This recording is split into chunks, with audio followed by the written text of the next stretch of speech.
this afternoon. We are very excited to cover this topic. It's really important. Can I have the first slide up, please?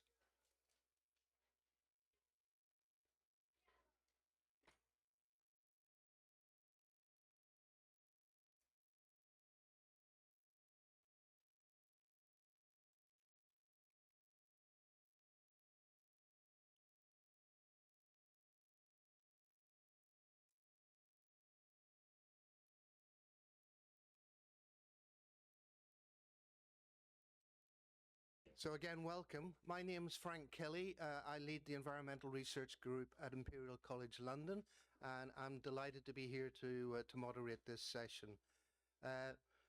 As you can see, the session is going to consider air quality information for the public. What do we know about air quality alerts and indices, and how useful they are to protect health? And it's a really important issue, and I think as we go through this session you'll see that there's good practice and there's not so good practice, and what we really need to do is to move to better practice, so we're really using the information we have to warn the public about the challenges of air pollution. So we're going to explore the effectiveness of air quality and alerts, and we're going to look at the indexes and how they are there developed there to safeguard health.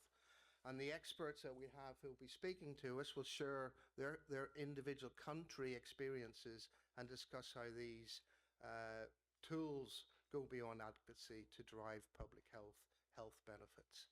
So without further ado, I want to ask our first speaker to come to the platform, and Kevin Cromer from New York University is going to set the scene for us, and then we'll have a panel discussion after that. So welcome, Kevin. Thank you, Frank. Thank you to Sophie and her team for the invitation. My role is to kind of give a global, high-level framing, and then the panelists will come and give some very specific examples. I would be surprised if there was more than one or two of us here that don't come from a location that has some sort of air quality index. Is that fair to say? Does everyone have some sort of air quality index in their home city, home country? Yeah. With that being said, it's not a given that just by virtue of having this air quality index, we're actually doing better than reporting pollution concentration straight to the public. When we talk about air quality indices, what we're really referring to is once you have your monitored or forecasted values, everything that goes on in between before you report it to the public. And the intent and the goal behind them is you want to have something that's uniform, something that's easy to understand, and something that's actionable that you can share with the public, okay? Now, the first insight I'd like you to kind of take away with is how do we evaluate how effective these are? And I would suggest at a very base level, the most simple analysis you need to consider is our air quality index that we're using, is it in fact better for public health than if we were just to report the ambient pollution concentrations to the public? And we've studied this all over the world. I would say in many locations it's a wash, it's neutral. The air quality index being used is pretty much the same as you just gave the pollution values. Unfortunately, in a lot of places it's actually worse, and this is due to contradictory information, inaccurate information, or misleading information. So just like Frank said, we actually need to do better and improve these indices. Another thing I think is fair to say is, for whatever reason we initially designed these air quality indices, they've now been stretched in many different ways. We're asking them to accomplish many different objectives. And if we were to convene, say, a workshop or a group discussion on air quality indices, we might become frustrated as we talk past each other. And this is because we have different objectives we're trying to accomplish with it. Let me just give a few examples. I think they'll probably resonate with you. And sometimes we want to use them to provide accountability. You might hear things like, last year we had X number of days above WHO guideline levels. Or we might want to compare different locations to each other or look at trends over time. So accountability is one purpose for these indices. We often use these indices to trigger mandatory or voluntary emission reduction activities. Think about no burn days or suggestions to reduce emissions by changing your mode of travel. Indices are often triggers for these types of emission reduction activities. We also use these indices when we have to restrict group activities. If we have a football match and there's a pollution event, when do we decide not to hold that event, or an outdoor concert? We also might inform schools when to keep the kids inside for recess. And then finally, and I would posit most importantly, these indices have the potential to inform individual behavior modification decisions. So the most vulnerable members of society, they need to know what they can do and when they can do it to protect their health from outdoor air pollution. Now, another big takeaway that I hope you kind of glam onto here is each of these objectives, all of them, are a viable pathway to improve public health. All of them. Even though they might have different audiences and different timelines, they all can protect public health.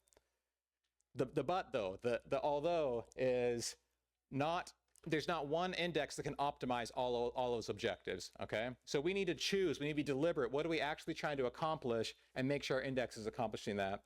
I don't want to get into details of how the index would look to accomplish these objectives. Just very, very briefly, if you wanted to focus on accountability, you'd probably want to link your index to something like the WHO guidelines.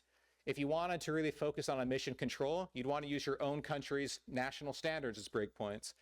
If you wanted to really focus on group restrictions, you'd probably want to focus on the high end of the distribution, pollution events and exceptional episodes. And if you're focused on vulnerable populations and individual health, you want to really detail out what is going on at the moderate pollution days and make sure you gave the appropriate information to the public. Again, this is a big takeaway. One size does not fit all. We need to be deliberate about what we're trying to accomplish and then optimize our index for that purpose. This is an invitation to anyone who works in government or coordinates with government. It's a call to action. The invitation is think about what the objective is you want to accomplish. It's going to vary from location to location. There's different regulatory schemes and legal responsibilities with our air quality reporting. There's different air quality and health baseline information you need to take into account. And you might have varying degrees of financial and technical expertise to allow you to make any changes. But whatever your circumstance, you need to take the time to say, what do we want to accomplish, and is our index accomplishing that goal? And then the second part of this call to action is there are resources available. There's technical resources, there's collaborators willing to work with you.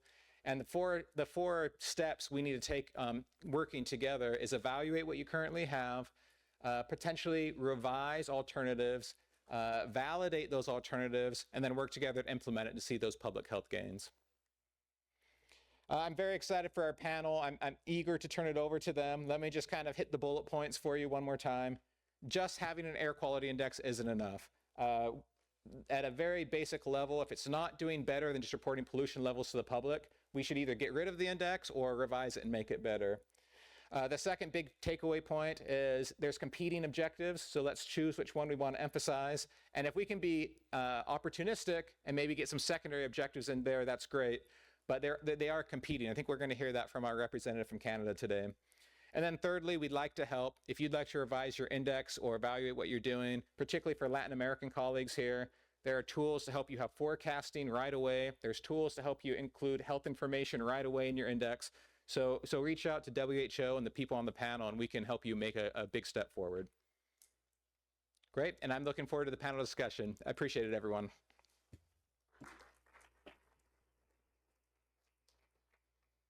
Thanks, Kevin. So that's our starter for 10. We now have got 5 great panelists who are going to help us understand the challenges which they have been dealing with and how they've dealt with it. So can I just ask the panelists to come up and sit here on the stage?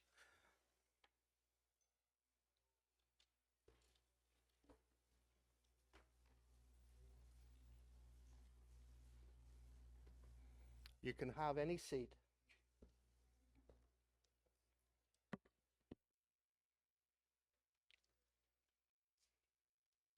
The wonderful thing about being a moderator is that you get to meet firsthand the experts, that are going to be educating you in the session.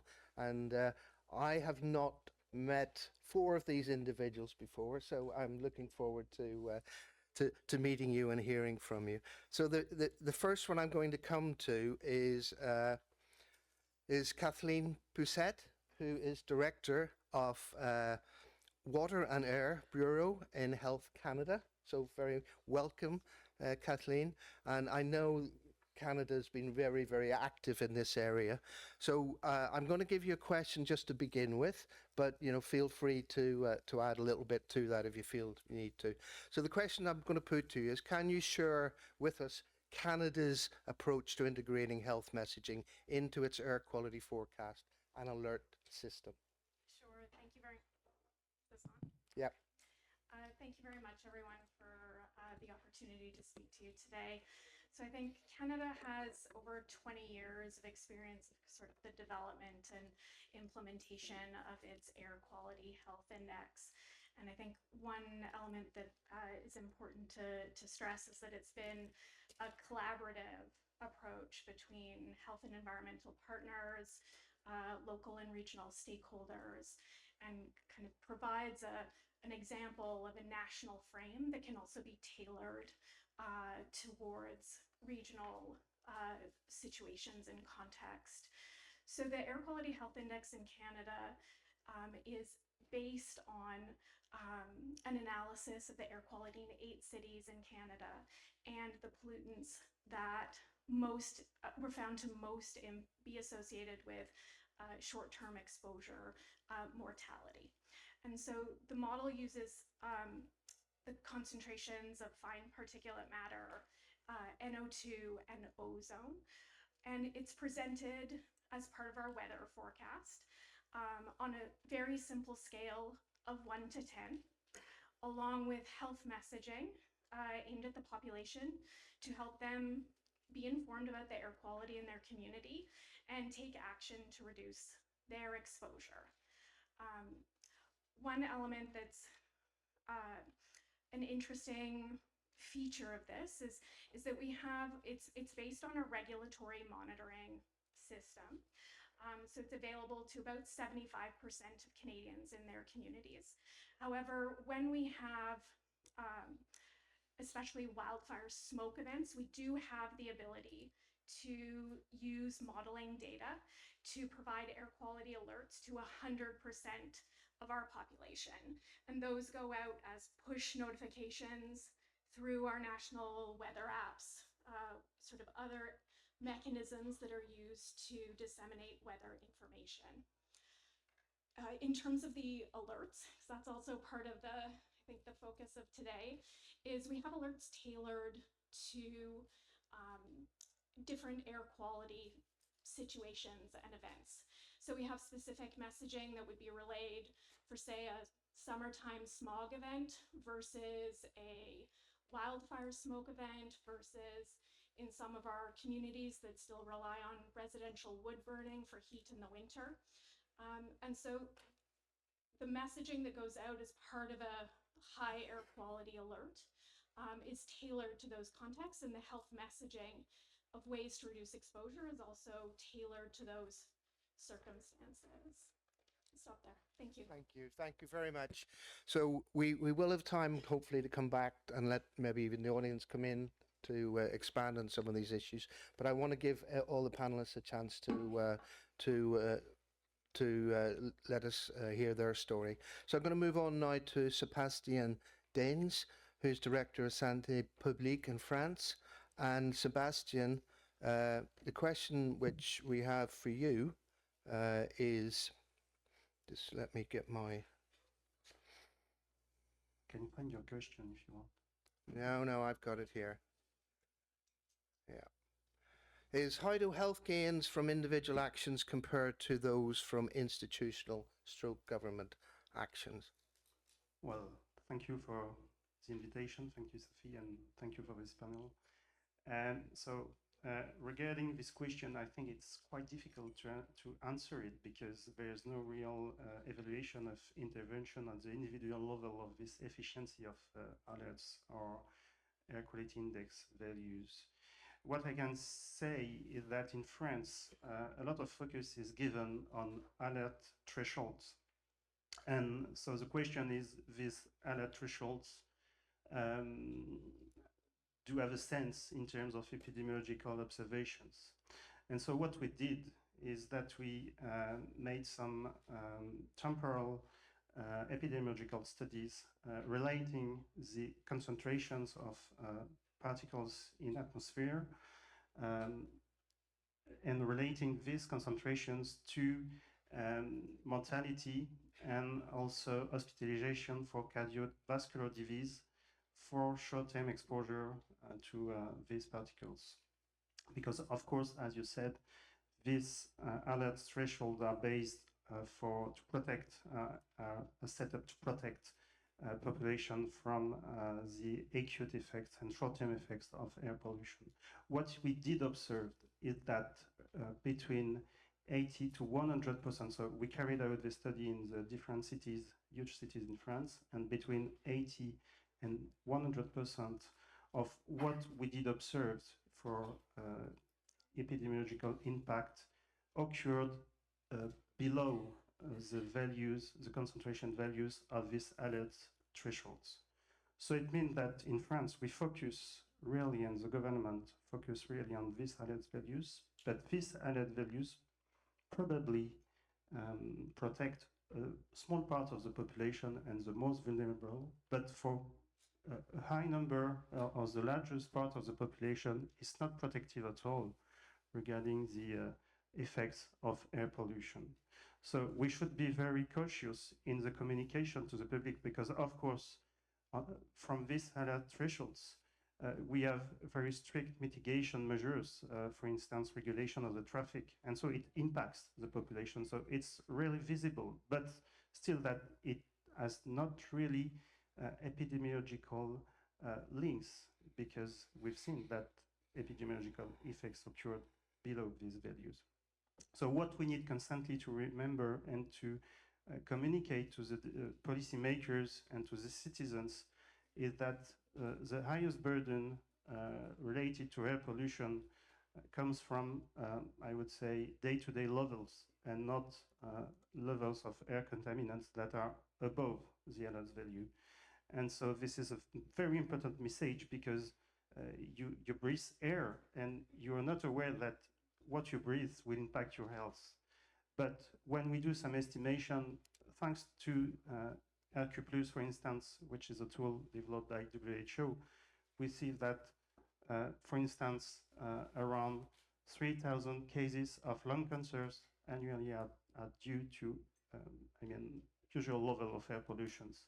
And if you decrease the levels of particles 2.5 to the values recommended by WHO, you would save these 3,000 cases of lung cancer. And in addition, besides, if you estimate the costs of inaction, meaning the cost linked to this number of cases, it's around several billion euros. So meaning that the cost of inaction, if you don't act, is several billion euros. So I think that it's really an important point because to clearly communicate to the population, you should focus on the right messages and you should not have different values, alert values, air quality index, or level of concentration in the atmosphere. You should have the good values and the good index that really reflect the epidemiological evidence. So we can do a lot of progress to that. Thank you, Sebastian. So, I mean, I think that's one of the issues we really have to get into today, and this is, whether it's protecting us against these short-term episodes or whether it's really the chronic issues which we know is leading to the major health issues. So, moving on, welcome our third panelist, Tallulah. Tallulah Oni is from the University of Cambridge, and she is the founder CEO of Urban Better. So again, Tallulah, specific question for you. Why does it always disappear whenever I just want to ask it? What are the ways that air quality data can be generated by citizens as part of a building data-driven advocacy movement, and how can such approaches influence decision-making locally?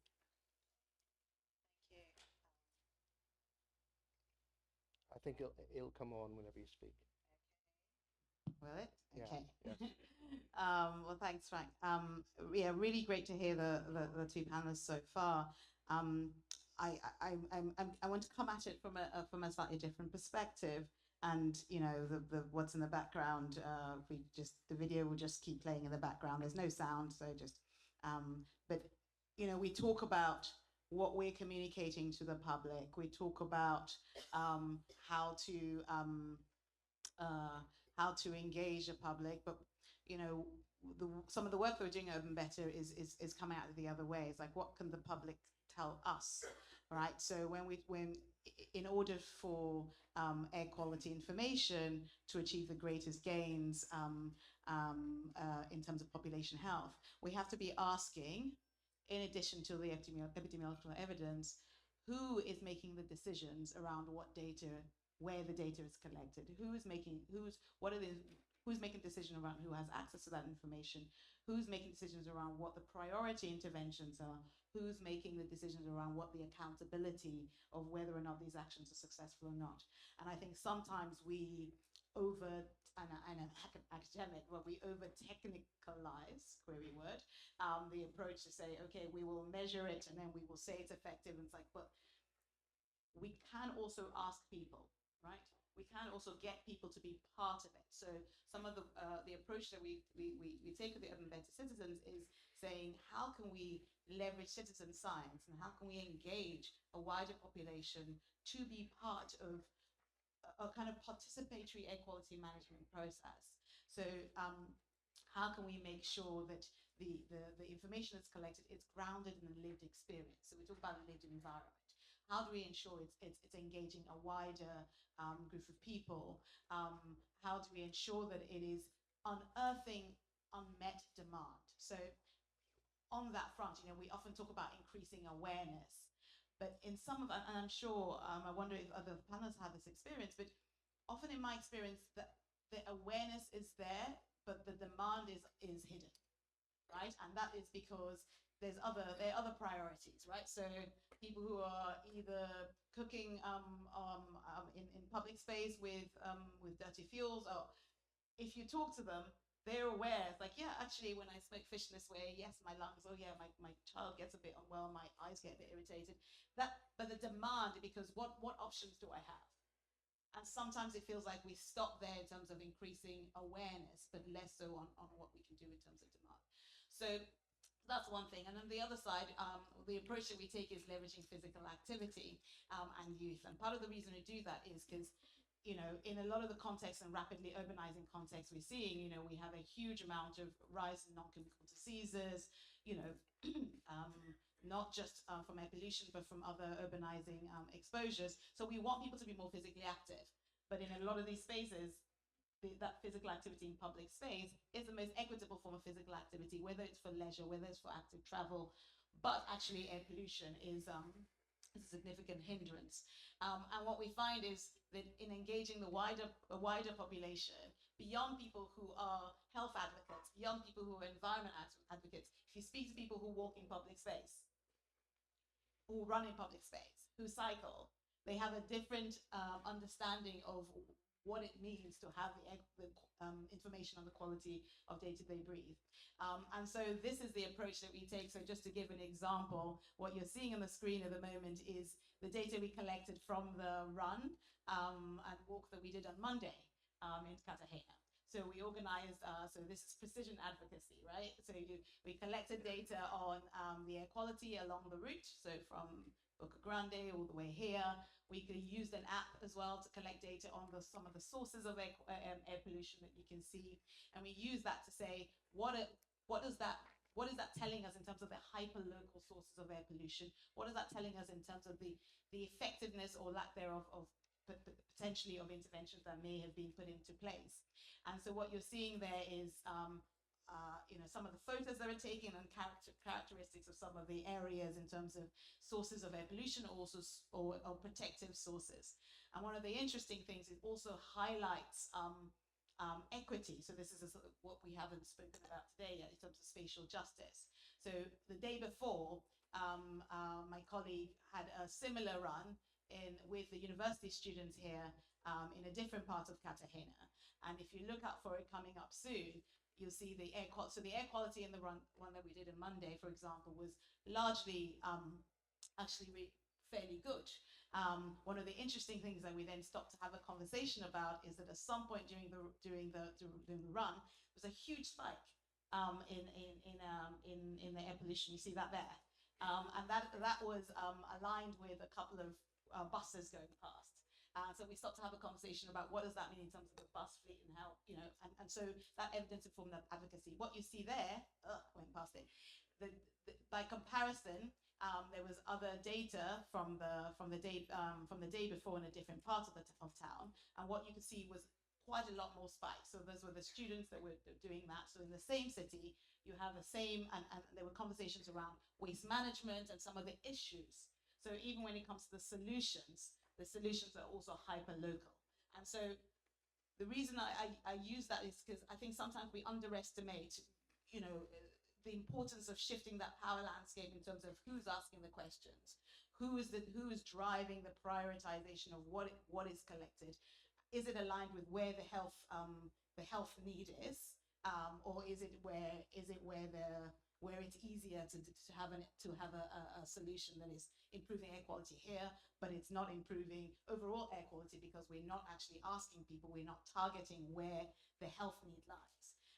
And sometimes we do that, we are very top down in our way to do that. And so the purpose of my intervention was really just to highlight, one, the power and the potential of engaging a broader allies in leveraging what air quality data is collected and connecting that to decision making, and connecting that to a healthy behavior like physical activity, and the importance of really having that majority demographic driving and unearthing an unmet demand for cleaner air. Thank you very much, Tallulah. I mean, again, we'll get into this hopefully in further discussion, but I mean, are we going to get our information coming from a central source, or are we going to make it much more localized and meaningful? And I think there's probably both. Yes. So moving on, and again, it's disappeared, but here we go. Our fourth panelist is Carol Lee Ely from the Lung Foundation in the Netherlands. And my question to you is, what is the added value of having air quality alerts and indices in place without any accountability mechanism for audiences? So it actually follows on quite nicely. It falls really quite nicely, because it's not intended actually, and you would not know what I would say, but this is really wonderful. Well, I have three examples. We have different monitoring systems and alerts, but I give you three examples.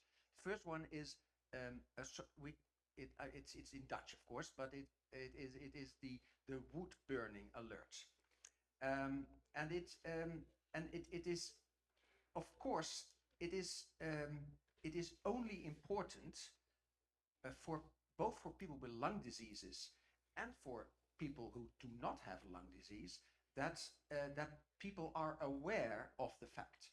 Now we have in the Netherlands, we have due to our lobbying work, we have now the first cities, and among them the fourth largest city in my country is Utrecht. Never heard of probably before, but it's one of the largest cities in the country, with a complete ban of wood burning outside. Of course, everybody knows it is not possible to maintain this. The police will not knock on your door. But the idea is awareness. The idea is that it is a ban in Utrecht. It is now a ban in more cities in the country, both inside and outside. And it makes you aware as a person who is going to burn wood in the garden or wherever. Hey, I'm doing this, but now I know that my neighbor or anybody in the area might have health issues with my burning wood. And this is really, really wonderful. And this is now happening in the country. The other thing is, and this is something I know it's in more countries, it's the healthy air check, not the clean air check, but healthy air check. And of course, this is something we organized, where you can exactly on your street level have your have a measurement of the quality of your air and the healthiness of your air. And now we also have a new healthy air check for people with lung diseases, where we also give them recommendations how to take care of that. And then the final one, it's typically Dutch. I don't know if you know, but in the Netherlands we cycle a lot. Everybody, I myself, I have 3 bicycles, and most people in my country have more than 1 bicycle. Everybody cycles, and we now have I think a very nice initiative, and also that is completely in line with your Cartagena initiative. We have the so-called sniffing bike, and it is something that we introduced in elementary schools. We have this sniffing bike with a device on the bike, where we go to elementary schools, and these children in these elementary schools, they go on their sniffing bike for a few weeks, and they measure the quality of the air. And I mean, this is also regarding awareness, because they are talking about this in their school with their teacher, but also at home with their parents, about simple things as, is it really necessary that you bring me with a car to the school, or can we maybe walk, or can we maybe cycle, or whatever. Anyway, so these are 2 examples in my country. Thank you. Thank you very much. I mean, very interesting. You have 3 bikes, I presume, because they are different types of bikes and they do different things. And I know in the audience there's lots of examples of, they're not sniffer bikes, but lots of examples where that sort of approach has been used, and it's really, really powerful. We might hear about some of the others. Our final panelist this afternoon is Julian Fernandez Nino from Bogota Health Secretariat. So welcome. My question for you is, how do you use air quality alerts for the communication of the individual risk, and what are the limitations? Okay, in Bogota, maybe you know, we have IVOCA. IVOCA stands for Índice Bogotano de Calidad del Aire. And in your cell phone, you are able to see the index for all the districts. We have 20 districts in Bogota. And this IVOCA is 10 years old, and it's wonderful, but one of the discussions that we have at the beginning of this government last year is which should be the next step. At the beginning of the last year, we have like 1 month or 2 months in which we have many forest fires, and every 2 weeks we declare an alert. So at the first one,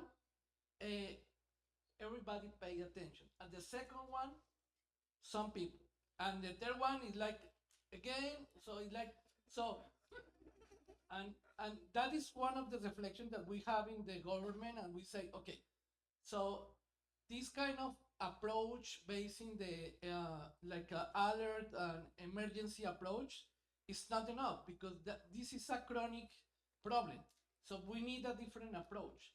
So we start to discuss, okay, so people, we have improved using new statistical model like newcast, the index, and now we have better data, but still we need to give this data to people in order to improve accountability. Part of the proposal that some people say, okay, we can use this as a tool of individual risk management.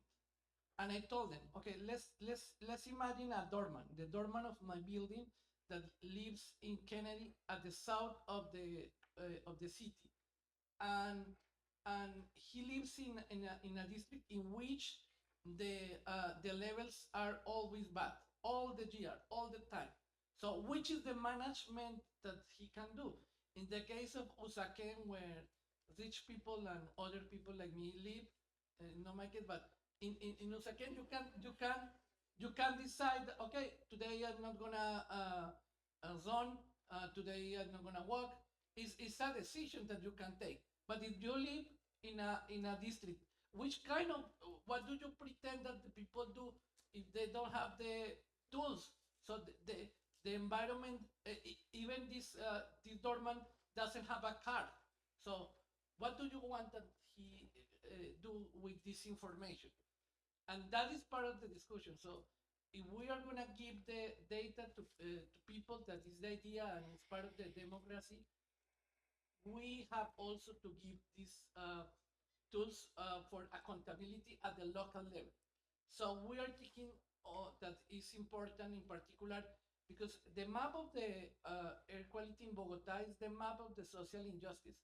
It's the same lower income districts, it's the same district with the higher levels of violence. All the problems are highly correlated.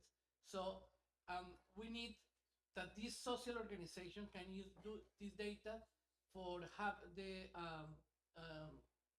like more capacities in order to demand to the local governments for policies at the long term. And definitely it's not going to be enough if we keep with this approach to declare alerts every 3 weeks because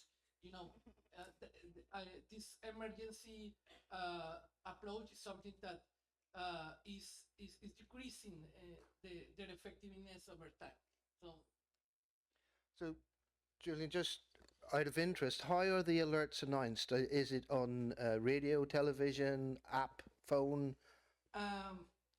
For instance, last year is normally on TV, and the mayor make the declaration. But it was very interesting because in the first alert, he called a media, how to say, ronda de medios, media press release with everything. But at the number 3, it was just like a tweet because it's like a, so it's because politically you need if you say the people that they have a problem, but you don't have the solution to this problem because the solution is gonna take decades. So the discussion have to be different. Of course, you need to increase awareness, but you need to change the conversation and put this debate in the local level because we have like a mayor of the whole city, but also a minor a major in each district, yeah. and they can do a lot of things. But we need to understand that this is something that requires long-term policies and not just this kind of emergency response. Sure. Okay, thank you. So, Kevin, can you come back up here? Because I just want, I know there's been a lot going through your brain after listening to that. And just any just initial thoughts, responses, and then I'm going to open it up to the audience. Yeah, I think he's saying you have 20 seconds to think of a good question while I distract you. I was really impressed with the local examples. The needs are different in France than Colombia. And so I think that's what I was trying to tee up is let's not just say, hey, the US did it this way. Why don't we adopt it and tweak it a little bit? I think a ground up identifying what your needs are and then meeting those needs based on local circumstances is where we need to go. So Great, thank you. Okay, audience, it's, I know what's coming here, George.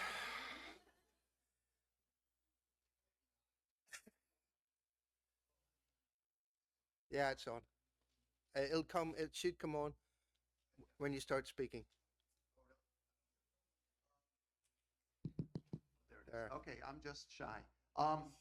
So I was gratified to hear, the fact that the vast majority of the health impacts are when you're not at the alert levels, and these extreme events. So Kevin at the beginning said, is it better to use these indexes than just the pollution? But I wonder whether, what about these index versus not doing the index? Is there really a significant health benefit? And instead, are we giving people the impression that when there's not an alert, the air is safe to breathe?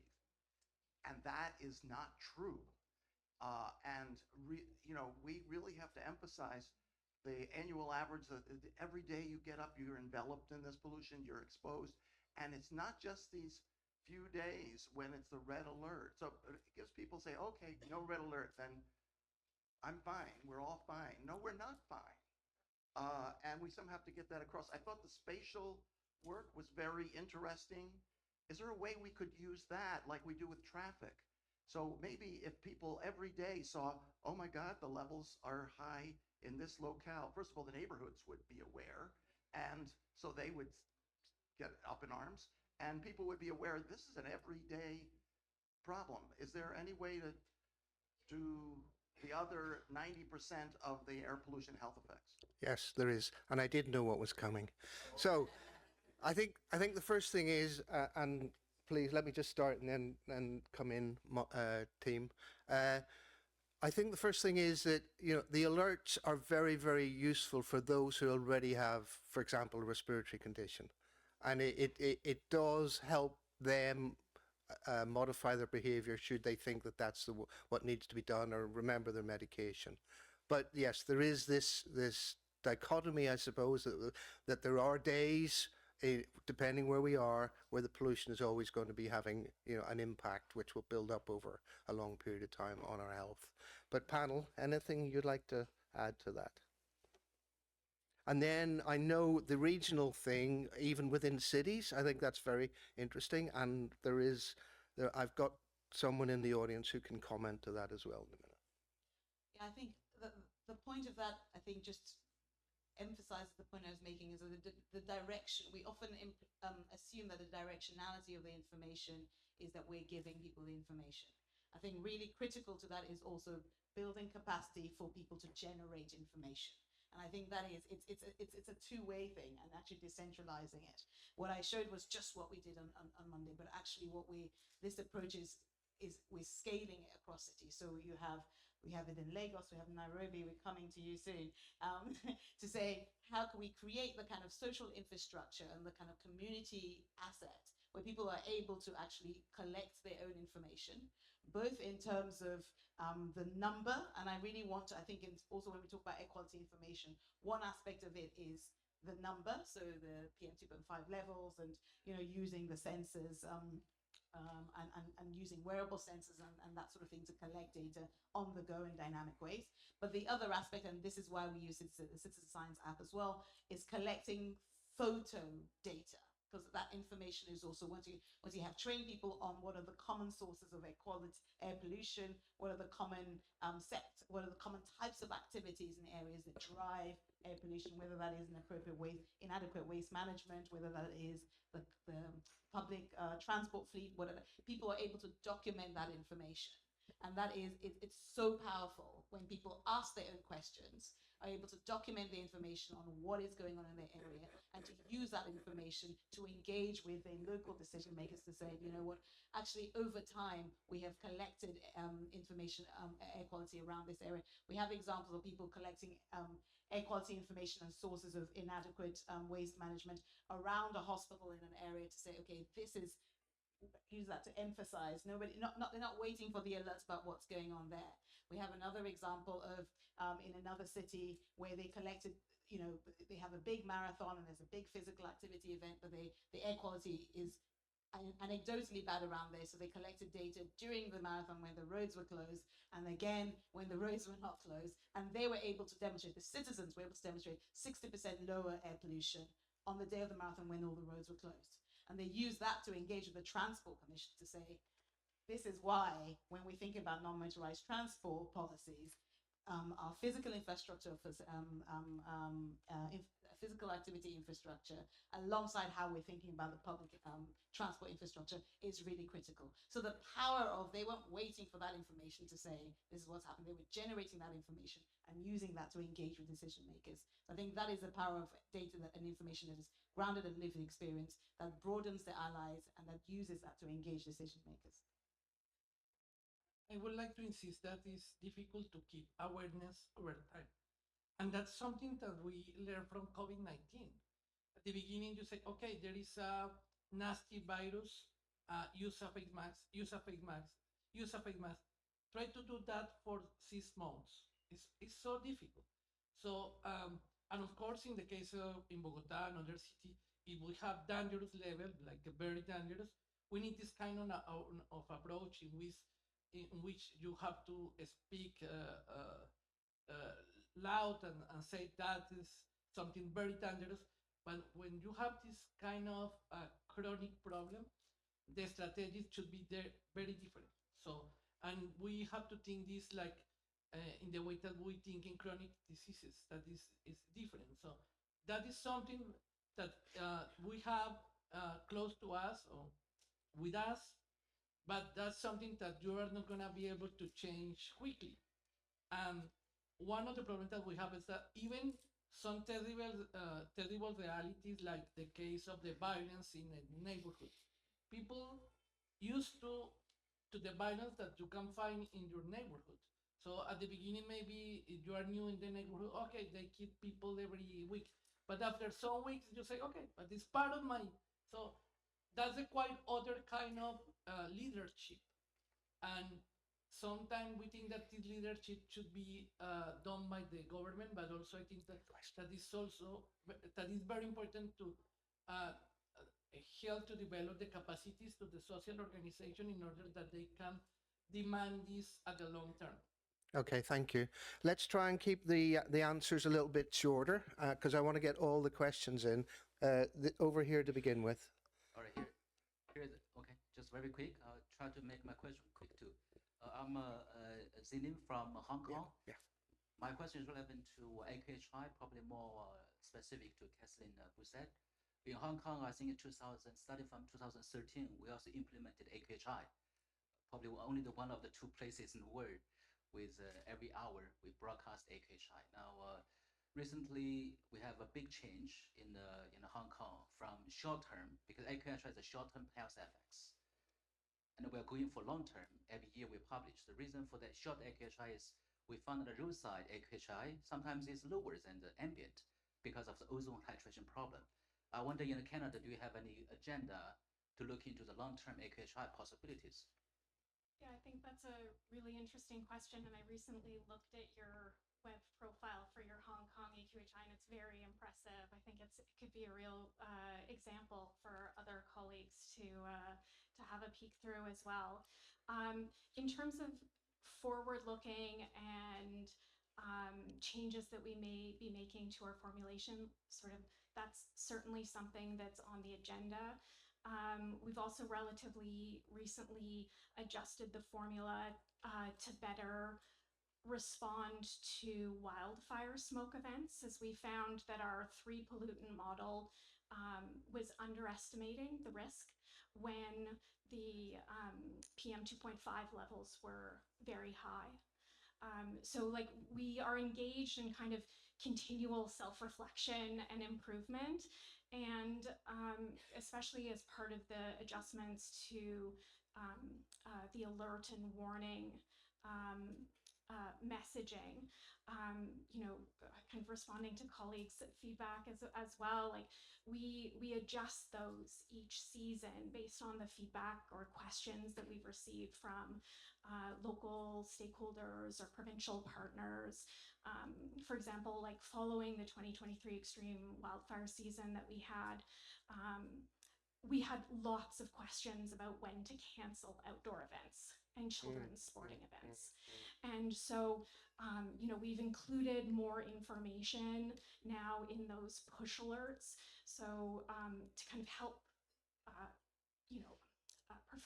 outdoor, like school organizations, sporting organizations, to arm them with information to implement like within their respective jurisdictions. So I really appreciate that kind of feedback cycle and look towards continuous improvement. I think there's room for that for all of us. Yeah, that's the big challenge, I think. Now, moving on quickly here, thank you. And then we're going to come over here. Thank you. Here, Samuel from Colombia. So I had the opportunity to work with the indexes in Bogota and Mexico, and both of them have this issue with a lot of alerts in the year and a lot of political pressure. But I want to ask the panelists, what are the options from policy or from communication, mostly maybe Canada and France, that you have experienced? Because the solution cannot be, you know, to not to have alerts because people is still is dying or going to the hospitals. So how to still communicate and do something, but deal with the pressure and the political implications? Thank you. Thank you very much for this very important question.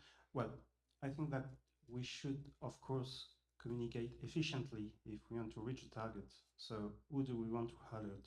Do we want to alert all the public and the most vulnerable people? And I agree that in this sense, empowerment of population is really important because it's a kind of improving their awareness of the problematic. Or do we want to alert the policymakers that despite all we know and all what we resume during this 3 days event is not really integrated into policy, and especially in policy regarding air pollution. So we need really to act to convince that there's no time to wait for acting. And I think that we should also work with the territorial level and the municipalities, and try also to embark the municipalities and the technicians who are responsible of these questions in the municipality in our project. Because when we carried out some tools such as RQ+, having on board the technicians in the municipalities that are also speaking to the mayor or the advisor of the mayor is a way to advocate to include this consideration into the choice of the municipality, because this choice should be and else should be prioritized at the same level of economical consideration, for instance, or if we take the sector of energy at the national level, else should also be, and all the problematic around fuel combustion, for instance. And so the choice of the energy should also place at the top of its priority the health consideration. So it's really a role also for NPHs such as Santé Publique France to develop its advocacy capacity, playing on the two sides, empowerment of the population and how do we open our expertise to all the population, and especially the most vulnerable, but also towards the public authorities. Thank you, Sebastian. Yes? It's there beside you. I just wanted to share a resource with the room called the AQI Hub. You can find it at aqihub.info. My organization, OpenAQ, created it because guess what? Every AQI around the world is different. The methodologies are different, and they're based on the pollutants, the atmospheric conditions, the politics. So this goes deeply into the methodologies if you want to find out. It's pretty scientific, but you might be interested. Thank you. Thank you. Thank you for highlighting this. I'm the one who proposed this universal AQI. I'm Dr. Ravindra Kewal, and it is based on a publication, Why We Should Have a Universal AQI. And this is published in Environment International. And after, it was 2 years back, and then AQI Hub took that and it is there. So that's the first thing. So I wanted, like, when we say there is an air quality standard, which are one. So that is why we should have one air quality index, and all those experts from various countries should be placed at one place. So this was my question, that why we cannot have universal AQI.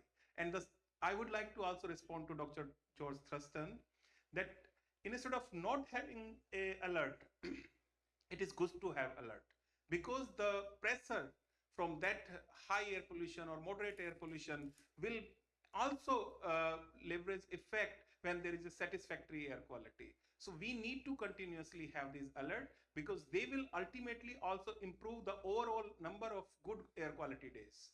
Thank you. That is a good hope, yes.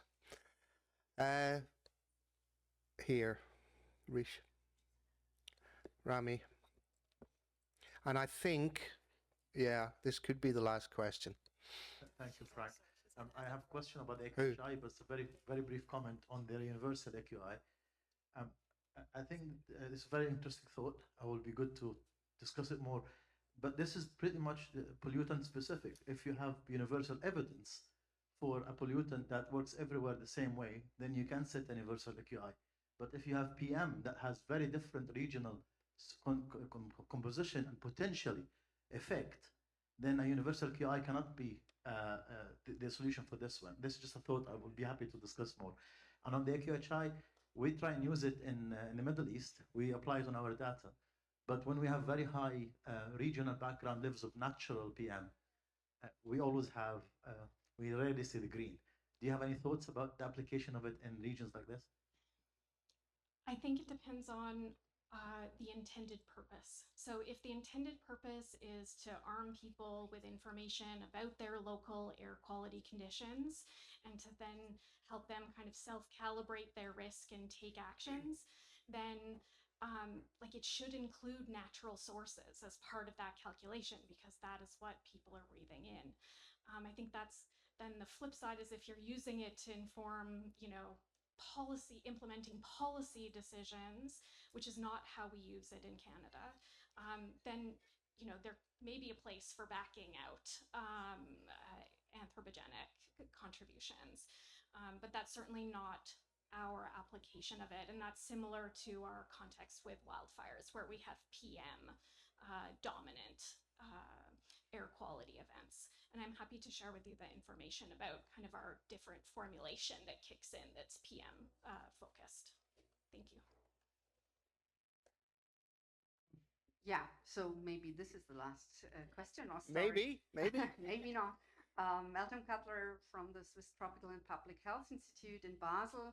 Basel is a city bordering Germany and France, and I had a very interesting experience in January when I was approached by a journalist asking about what we do in Switzerland against the high air quality, air pollution, because France has an alert out since 2 weeks. So the Eastern Atmo Grand Est, so the bordering region of to Switzerland, and they have taken actions. And why is Switzerland not taking any actions?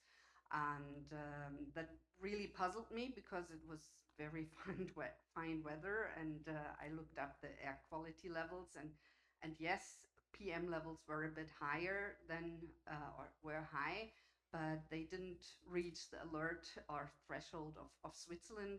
And also when looking at the measures that were taken by the French authorities, for example, lowering the speed limit on highways, or a ban on agricultural waste burning, then I had to say, well, in Switzerland we have these bans already in place, and this is something where I think the universal air quality index is a bit difficult, or what does it, or feeding into what was said, what does it really mean, what is coming out of it, are there measures, are people warned or anything? So was quite interesting question by the journalist, but we had to say, yeah, well, it's okay, and tomorrow we'll have rain and it will be go away. Is that really what you said to him? No, of course, I said it's about the long term effects, and we're Yeah. the short term is not so.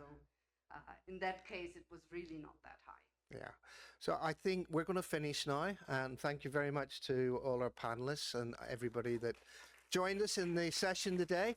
And I think that last example is a very good, one to finish with. This is not an easy area, and there's lots of challenges. We haven't got it right yet, and it is right that different regions, different countries do take different approaches on this. And now I learned that now there are 3 different air alerts, in some countries. So, it's an evolving issue. So I think it's something that we'll probably discuss again in the future. So thank you all for coming.